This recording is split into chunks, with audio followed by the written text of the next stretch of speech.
Hello everyone and welcome back to the channel. तो आज की इस वीडियो में हम लोग बात करने वाले हैं क्लास 9 का चैप्टर पार्टनरशिप और ये इस वीडियो का फिफ्थ पार्ट है। ओके, तो आइए सीधा स्टार्ट करते हैं। आज की इस वीडियो में हम पढ़ने वाले हैं टाइप्स ऑफ पार्टनर्स। ठीक है, पार्टनर्स हमारे कितने टाइप के होते हैं जैसे कि आपको मालूम, हम लोग जो पार्टनरशिप पढ़ रहे हैं अराउंड 4-5 वीडियो बनी है टोटल। ये 5वीं वीडियो है। तो कोशिश मैंने ये की है कि हर एक जो कंटेंट है, हर एक जो टॉपिक है, मैं उसको थोड़ा सा ब्रेक करके समझाऊं और उसका जो ब्रेकेज पार्ट है वो आपके बहुत अच्छे समझ में आना चाहिए। ठीक है, ये देखिए 5 पार्ट बनाने का भी एक मतलब एक स्ट्रैटेजी होती है। मतलब एक आपको इसलिए होता है कि एक्चुअली आप समझ सकते हो कि भैया जो अगर हम पांचों पार्ट एक ही वीडियो में इंक्लूड कर देंगे तो अराउंड शायद कहिए वो 1.5 या 2 घंटे की वीडियो बन जाएगी। ठीक है, तो इसीलिए मैं बहुत छोटा छोटा पार्ट बनाता हूँ जिससे कि आप लोग को चीजें समझने में बहुत आसानी हो। क्लियर है? तो आई होप कि जो पार्ट 4 तक का जो कंटेंट होगा वो आपको अच्छे समझ में आएगा। और ये जो 5th पार्ट है हम लोग इसमें पढ़ने वाले हैं टाइप्स ऑफ पार्टनर्स। ठीक है, कितने कितने टाइप्स के पार्टनर्स होते हैं? There are several types of partners that we are having the 8 types of partner. ठीक है, first, second, third, fourth, fifth, 6, 7, 8। ठीक है, 8 टाइप के पार्टनर है और इन 8 टाइप के पार्टनर पे हम लोग एक एक करके डिस्कस करने वाले हैं कि एक्चुअली में व्हाट दे स्टैंड फॉर। ठीक है, एक्चुअली में उनका काम क्या होता है, उनका फॉर्म में काम क्या होता है, उनका बिजनेस में काम क्या होता है। आइए स्टार्ट करते हैं। सबसे पहले हमारे पास एक्टिव और the working partner. Active partner कौन होता है? एक्टिव पार्टनर वो होता है जिसका कैपिटल लगा होता है and which take the initiative in the management activities also. ठीक है, मतलब कि उसका पैसा भी लगा हुआ है और वो मैनेजमेंट में जो काम हो रहा है या मैनेजमेंट जो एक्टिविटी होती है उसमें भी पार्टिसिपेट करता है। ही do participate in the profit of the company and in the loss of the firm also. ठीक है, प्रॉफिट में भी वो शेयर करता है और लॉस में भी वो शेयर करता है। और इस एक्टिव पार्टनर जो होता है इसकी कैसी होती है? वो अनलिमिटेड लायबिलिटी होती है। ठीक है, और ये बहुत ही एक्टिव होता है। जो जितने भी फर्म जिससे भी डीलिंग वगैरह करती है तो इनको मालूम होता है कि हाँ भैया ये इस फर्म से आए हैं या ये इस बिजनेस में ये बिजनेस है या ये कंपनी है, तो ये सबको नोन होते हैं। क्लियर है? तो इसीलिए हम लोग बोलते हैं एक्टिव पार्टनर। एक्टिव पार्टनर मतलब बहुत ही एक्टिव रहने वाला, जो कंपनी के लिए या जो कंपनी के साथ काम करता है, विच सीक्स फॉर द प्रॉफिट। ठीक है, समझ में आया? इसकी हमेशा अनलिमिटेड लायबिलिटीज होती हैं। क्लियर? नेक्स्ट हमारे पास स्लीपिंग और द डोरमेंट पार्टनर। स्लीपिंग और डोरमेंट पार्टनर मतलब क्या होता है? स्लीपिंग इसका मतलब ये नहीं कंपनी में बैठ के सो रहा है, ये फर्म में बैठ के चेयर डाले सो गया, नहीं, बिल्कुल नहीं होता। तो स्लीपिंग का मतलब ये होता है यहाँ पे जो पार्टनर होता है उसका कंपनी में पैसा लगा होता है, उसको जो होता है वो शेयर प्रॉफिट और लॉस से मतलब होता है, but he do not take any participate in the management. ठीक है, उसको कंपनी से कोई मतलब नहीं होता and he is not known to the person of the firm. मतलब कि फर्म किसके साथ डील कर रही है, फर्म जो डीलिंग हो रही है जिससे, उसको मालूम ही नहीं कि एक्चुअली में ये पार्टनर है भी, उसको कुछ नहीं मालूम है। उसको मालूम ही होता कि एक्चुअली ये भी पार्टनर है, अच्छा हमें तो पता ही नहीं था। ठीक है, तो इस टाइप से इनको हम लोग स्लीपिंग और डोरमेंट पार्टनर बोलते हैं। मतलब कि इनका सिर्फ पैसा लगा होता है, मैनेजमेंट में इनका किसी भी प्रकार का रोल नहीं होता है। ठीक है, तो यहाँ पे हम लोगों ने दो पॉइंट डिस्कस किए हुए, active partner and sleeping partner. I hope कि क्लियर होंगे। प्लीज पार्टनर्स को हम लोग इसीलिए आराम से, मैं इसीलिए आराम समझा रहा हूँ ताकि आपको बहुत अच्छे से और बहुत ही क्लियर मायने में समझ में आए। ठीक है, बहुत बार ऐसा होता है कि इसमें बच्चे बहुत कंफ्यूज है कि ये जो 8 पार्टनर्स है कि एक्चुअली 8 पार्टनर्स में होते क्या है, इसका उसमें कुछ लिख देंगे, उसका उसमें लिख देते हैं, ऐसा हम लोग करते हैं। ठीक है, तो आई होप कि ये 2 पॉइंट आपको क्लियर होंगे। थर्ड पॉइंट है हमारे पास सीक्रेट पार्टनर। सीक्रेट पार्टनर यहाँ पे क्या होता है, जैसे कि अगर हम लोगों ने अभी जो बात की एक्टिव और स्लीपिंग की, तो उसी प्रकार से हमारा सीक्रेट भी होता है। उसके क्या होता है, उसका कैपिटल लगा होता है, उसका फर्म में पैसा लगा होता है और फर्म में पैसा लगने के साथ वो हमारा मैनेजमेंट में इन्वॉल्व भी होता है। ठीक है, ही do shares the profit and the losses of the firm. But चौथी सबसे मेन चीज ये है कि वो दुनिया को नहीं मालूम होता है कि ये पार्टनर है। क्लियर? जिसे हम लोग कहते हैं ना तुरुप का इक्का, कि बेटा टाइम आने पर ही दिखाएंगे। ठीक है, तो यही चीज है हमारा सीक्रेट पार्टनर, यही है कि सारी जो इसकी, हाँ मेन चीज इसकी भी लायबिलिटी कैसी होती है? अनलिमिटेड लायबिलिटीज होती है। क्लियर है? तो सब कुछ इसके साथ यही होता है। बस ये जो पार्टनर होता है सीक्रेट पार्टनर, इसका क्या होता है, इसका आउटसाइड वर्ल्ड को नहीं मालूम होता है कि एक्चुअली में जो XYZ पर्सन है ये इस फर्म का ये पार्टनर है। क्लियर है? नेक्स्ट हमारे पास लिमिटेड पार्टनर। यहाँ पे क्या होता है, लिमिटेड पार्टनर क्या होता है कि इसका यहाँ पे पैसा लगा होता है, ही do shares the profit and the losses of the firm, but इसकी यहाँ पे जो लायबिलिटीज होती है कैसी होती है, लिमिटेड। लिमिटेड पार्टनर है, लिमिटेड पार्टनर तो लिमिटेड लायबिलिटी हो गई, क्लियर है। हाँ, ये होता है कि कभी भी वो जो फर्म का जो बिजनेस होता है या बिजनेस होता है, इसकी डेथ से, इसके बैंकरप्सी से कंपनी को कोई फर्क नहीं पड़ता, ठीक है। अगर खत्म भी हो जाता है या मर जाता है, कभी कभी क्या होता है, कभी मरता है इंसान, तो यहाँ पे इसको कंपनी को कोई भी फर्क नहीं पड़ता, क्लियर है। आई होप ये जो चारों जो टॉपिक्स होंगे वो आपको क्लियर होंगे। नेक्स्ट पॉइंट है हमारे पास partner in profit only. Okay, इसका मतलब क्या है कि जो पार्टनर है वो सिर्फ प्रॉफिट पे ही काम करता है, मतलब कि वो जो उसका जो शेयर होता है वो सिर्फ प्रॉफिट पे ही होता है, वो लॉस से उसको कोई मतलब नहीं होता। और ऐसे जो पार्टनर होते हैं दे do not involve in the management also, ठीक है, क्लियर है। और हाँ, ये जो पार्टनर होते हैं इनमें ये होता है कि जो इनकी जो लायबिलिटीज होती है फर्म के क्रेडिट पे या जो डेप्थ में, वो इनकी अनलिमिटेड होती है, लेकिन इनका जो मैनेजमेंट में जो रोल होता है वो बिल्कुल नील होता है, ना के बराबर होता है, क्लियर है। नेक्स्ट पॉइंट है 6 पॉइंट हमारे पास नॉमिनल और ऑस्टेंसिबल पार्टनर। ये क्या होते हैं, ये थोड़े से इंपॉर्टेंट है कि ये आपके दो टाइप में आते हैं, ए और बी, मतलब partner by estoppel and the partner by the holding out. तो हम लोग सबसे पहले समझते हैं कि नॉमिनल और ऑस्टेंसिबल पार्टनर क्या होता है। ये जो पार्टनर होते हैं, सिंपल, बहुत ध्यान सुनिएगा, नॉमिनल जो पार्टनर होते हैं दे do not contribute their capital, पैसा नहीं लगाते हैं, दे do not share their profits in the profit and the losses, profit और लॉस भी वो शेयर नहीं करते हैं, पहली बात। और दूसरी बात, ठीक है।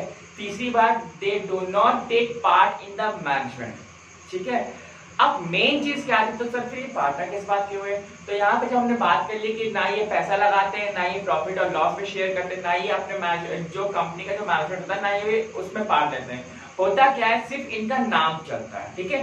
दुनिया की नजर में वो जो कंपनी है वो इनके नाम पे है, और अगर ये वो कंपनी ने लोन लिया होता है या जो क्रेडिट पे सामान होता है तो वो ये इन्हीं के नाम पे होता है, तो दुनिया इनको जानती है, ठीक है। XYZ कोई भी हो सकता है, मान लीजिए कि टाटा हो गया या रिलायंस हो गया, अब अंबानी जी ने उसको छोड़ दिया, एग्जाम्पल है, ठीक है, अंबानी ने इसको छोड़ दिया तो हुआ क्या कि रिलायंस जो है अभी भी उन्हीं के नाम पे चल रही है, उन्हीं क्रेडिट पर, दुनिया उनको जानती कि भैया रिलायंस जो है अंबानी की है, ठीक है। तो हम अंबानी के नाम पे हम पैसा देंगे, अंबानी के नाम पे हम क्रेडिट दे देंगे, ठीक है, कि भैया आप इतने के सामान लीजिए, आप बाद में पैसा दीजिएगा। लेकिन अगर आप समय पर पैसा नहीं दे पाते हैं तो फिर हम अंबानी जी को ही पकड़ेंगे, ठीक है। हाँ, तो ये जो होता है नॉमिनल पार्टनर, हमारे दो टाइप्स के हैं, आपको बताया था अभी, partner by estoppel and partner by holding out, ठीक है। 6 का पहला टॉपिक हमारे पास पार्टनर बाय एस्टॉपेल। तो इसको जो फर्स्ट वाला है इसको हम लोग एक एग्जांपल समझते हैं कि एक्चुअली में ये है क्या, ठीक है। और अगर आपको डेफिनेशन चाहिए तो आप अपनी बुक से उसको रेफर कर सकते हैं, क्लियर है। तो यहाँ पे हमारे पास एक शिप्रा एंटरप्राइजेस है, शिप्रा एंटरप्राइजेस में मोहन जो है हमारा पार्टनर नहीं है, ये पार्टनर नहीं है, ठीक है। लेकिन मोहन जो है सोहन को ये बता रहा है कि मैं इस कंपनी में पार्टनर हूँ। तो हुआ क्या कि इसके बिहाफ में सोहन ने इस कंपनी को क्रेडिट दे दिया 20,000 का, क्लियर है। अब अगर ये जो कंपनी है ये अगर इसको पैसे देती है तो ठीक है, लेकिन अगर पैसे नहीं देती है तो सोहन जो है फिर इनसे मांगेंगे पैसे, क्लियर है, कि हम तुमको चाहते थे तो तुम इसके बिहाफ में पैसे दो। तो Mohan is the liable person, he is going to pay to Sohan that 20,000 rupees, clear है। तो इस पार्टनरशिप को हम लोग बोलते हैं पार्टनर बाय एस्टॉपेल, क्लियर है। बी पॉइंट है हमारे पास partner by holding out. Holding out क्या होते हैं, इसको भी हम लोग एक एग्जांपल समझते हैं, ठीक है। और अगर आपको डेफिनेशन चाहिए या आपको और अच्छे समझना है तो आप बुक से रिफर कर सकते हैं। इसको हम लोग ये ले सकते हैं कि जो शिप्रा एंटरप्राइजेस है, जो हमारे जो शिप्रा है कोई है ना, शिप्रा भी लिख सकते हैं। शिप्रा जो है, शिप्रा मोहन एंड सोहन एक रूम में है, ठीक है। शिप्रा जो है सोहन को बताती है कि मोहन जो है मेरी कंपनी में पार्टनर है, ठीक है। शिप्रा सोहन को बता रही कि शिप्रा एंड जो मोहन है वो इस कंपनी में पार्टनर है, ठीक। सोहन मान जाता है, ठीक, लेकिन मोहन इसको डिनाई भी नहीं कर रहा, मना भी नहीं कर रहा कि नहीं मैं इसके कंपनी में पार्टनर नहीं, और एक्चुअली में ये कंपनी में पार्टनर नहीं है, मोहन जो है कंपनी में पार्टनर नहीं है। लेकिन यहाँ पे शिप्रा बता रही कि मोहन जो है मेरी कंपनी में पार्टनर है, और मोहन मना भी नहीं कर रहा है, ठीक है। तो सोहन क्या करता है, सोहन इनको जो है पैसा क्रेडिट में, मतलब कोई भी सामान आपको ये दे देता है, मान लीजिए 20,000 पे इसने दे दिया, ठीक है। अब अगर शिप्रा इनको पैसे वापस करती है वेल एंड गुड है, लेकिन अगर शिप्रा पैसे सोहन को वापस नहीं कर पाती है then Mohan is the liable person, he is going to pay the 20,000 rupees to the Sohan. ठीक है, तो मोहन जो है सोहन को पैसे पे करेंगे। क्लियर है? आई होप ये दोनों पॉइंट क्लियर हो गए होंगे। अब आपके दिमाग में आ रहा होगा सर तो इसमें अंतर क्या है, आपने एस्टॉपेल में भी यही बताया है और होल्डिंग ऑन में भी यही बताया है। तो भैया माय डियर फ्रेंड एक चीज आप ध्यान रखिएगा, एस्टॉपेल वाले में मोहन ने खुद कहा था, मेक श्योर पहले पॉइंट में पार्टनर बाय एस्टॉपेल में मोहन खुद बता रहा था सोहन को कि मैं इस कंपनी में पार्टनर हूं। क्लियर है? नेक्स्ट वाले में होल्डिंग आउट में मोहन नहीं बता रहा है, शिप्रा जो असली जो मालिक है वो खुद बता रहे कि मोहन मेरी कंपनी में पार्टनर है।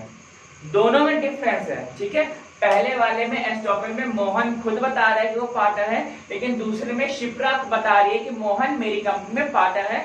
तो इसकी जो रेपुटेशन है, जो कंपनी को पैसा मिल रहा है वो इनकी रेपुटेशन पे मिल रहा है, मोहन की रेपुटेशन पे। क्लियर है? आई होप कि ये जो नॉमिनल और द ऑस्टेंसिबल पार्टनर है और इन दोनों के इसके दोनों ही पॉइंट आपको बहुत अच्छे से क्लियर होंगे। क्लियर है? नेक्स्ट है हमारे पास माइनर एज अ पार्टनर। तो माइनर मतलब ही यही होता है कि ऐसा कोई भी पर्सन जिसकी जो एज है वो 18 ईयर से कम है। ठीक है, तो you can just simply refer to the book. Minor is one who has completed 18 years of age. He has not completed 18 years of age. A minor cannot become a partner because he is not qualified to enter into a contract, but he may be admitted. ठीक है, अगर बाकी सभी consult हो तो वो आराम से उसको वो एंटर कर सकते हैं। ठीक है, कंसल्ट होना चाहिए हर एक पार्टनर का। On being so admitted, a minor becomes entitled to a share in the profit of the firm. He can inspect and copy the books of account of the firm. Clear है? Copy वगैरह कर सकता है, but he can not take active part in the firm's management because एक limitations होती है कि आप जब खुद ही 18 इयर्स के नहीं हो तो आप मैनेजमेंट में कैसे इन्वॉल्व हो सकते हैं। क्लियर है? ये सारे थे। एंड लास्ट में देख सकते हैं कि after becoming a major the minor has to give a public notice for that कि भैया आपको या उस कंपनी में उस फर्म में रहना है कि नहीं रहना है करके, तो 6 महीने बाद देना ही चाहिए। ठीक है, और इट इज कंपल्सरी कि आपको फर्म में रहना है कि नहीं रहना है। क्लियर? यहाँ पे एक हो सकता है if you decide to remain the firm he becomes a liable to an unlimited extent of for the depth of the firm. ठीक है, अनलिमिटेड पे आ जाते हैं, पहले इसमें लिमिटेड था क्योंकि जब वो माइनर था, इसके बाद वो अनलिमिटेड में हो गया। Of the firm from the date he was admitted to the benefit of partnership, he also becomes entitled to take an active part in the management of the firm business। ठीक है, फिर वो eligible बन जाता है कि भैया जो मैनेजमेंट का जो सिस्टम किया, जो मैनेजमेंट की जो एक्टिविटी चल रही है, he is liable for that। Clear है? और नेक्स्ट आता है लास्ट हमारे पास सब पार्टनर्स। क्लियर है? सब पार्टनर्स में बच्चा क्या है, he is the third person with whom a partner agrees to share his profit derived from the firm। ठीक है, जिससे ये नेक्स्ट हमारा पार्टनर होता है जिससे हम लोग अपना जो प्रॉफिट होता है वो शेयर कर सकते हैं। इसको आप कह सकते हैं कि जो भी जो फर्म होती है और जो कंपनी होती है या किसी के थ्रू जो एक मिडिल मैन के हम उसको टर्म यूज कर सकते हैं। जिसका पार्टनर आता है वो बिल्कुल एक आपका मिडिल मैन भी आता है। क्लियर है? जिसको जो हमारा एक लिंक बनाता है, जो हमारा कनेक्शन बनाता है, जो हमारा काम आसान कर देता है। क्लियर है? तो बस आज के लिए बस इतना ही। जैसा कि आपको पता होगा कि टाइप्स ऑफ पार्टनर में ये हमने पूरा समझा दिया है एंड आई होप कि आपको पूरी वीडियो बहुत अच्छी लग रही होगी और लगी होगी। नॉर्मल सी बातें बनाती ही इतना अच्छा। क्लियर है? तो बस ठीक है, वीडियो अगर अच्छी लग रही हो तो लाइक कर दो, शेयर कर दो और सब्सक्राइब नहीं किया तो चैनल को सब्सक्राइब करके जाना। ठीक है, children, bye bye and thank you very much.